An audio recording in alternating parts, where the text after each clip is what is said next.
আচ্ছা শাশুড়ি মা, একটা কথা বলো, তুমি শ্বশুর মশাইকে ডিভোর্স কেন দিলে? তোমার শ্বশুর মশাই বিয়ে তো আমাকে করেছে, রাতটা অন্য কারোর সাথে কাটাতো। তাহলে তো রাত খুব শুকনো শুকনো কেটেছে।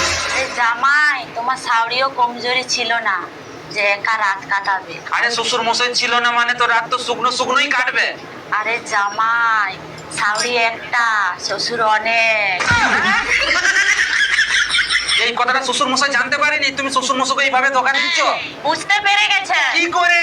একদিন তাড়াতাড়ি অফিস থেকে চলে এসেছিল আর সেই দিনই দিবস হয়ে গেছে। সেই দিন এমন কি হয়েছিল যে কথা ডিভোর্স পর্যন্ত চলে গেল?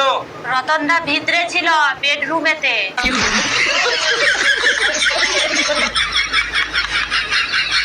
তাহলে পূজা রতনের মেয়ে? না জামাই, পূজা স্বপনের মেয়ে।